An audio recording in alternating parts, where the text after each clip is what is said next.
It is more likely, however, that the student of phenomena would have continued along Gissing Street to the next corner, being that of Hazlitt Street. Taking advantage of opportunity, he would overtake the lady on the pavement, with a secret, sidelong glance. If he were wise, he would pass her on the right side, where her tilted bonnet permitted a wider angle of vision. He would catch a glimpse of cheek and chin belonging to the category known, and rightly, as adorable. Hair that held sunlight through the dullest day, even a small platinum wristwatch that might pardonably be excused in its exhilarating career for beating a trifle fast.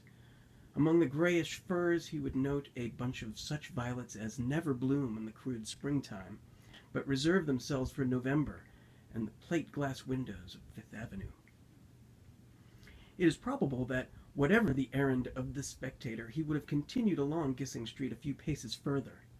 Then, with calculated innocence, he would have halted halfway up the block that leads to the Wadsworth Avenue L, and looked backward with a carefully simulated irresolution, as though considering some forgotten matter. With apparently unseeing eyes, he would have scanned the bright pedestrian, and caught the full impact of her rich blue gaze. He would have seen a small, resolute face, rather vivacious in effect, yet with a quaint pathos of youth and eagerness.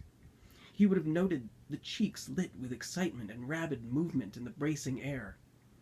He would certainly have noted the delicate contrast of the fur of the wild nutria with the soft V of her bare throat. Then, to his surprise, he would have seen this attractive person stop, examine her surroundings, and run down some steps into a rather dingy-looking second-hand bookshop.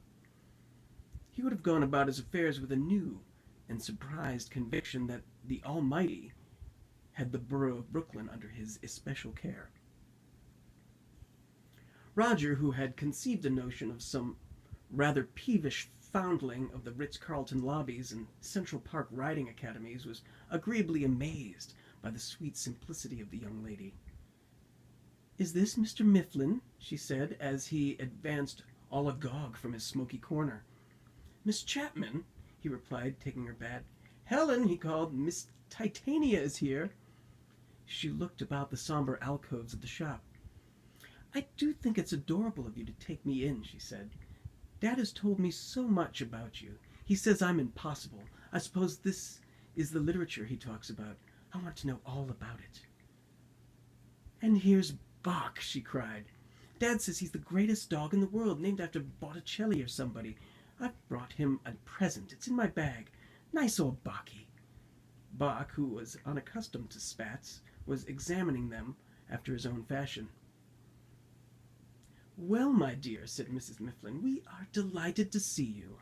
I hope you'll be happy with us, but I rather doubt it. Mr. Mifflin is a hard man to get along with." "How perfectly sweet of you." "Oh, I'm sure of it," cried Titania. I'm sure I shall be happy.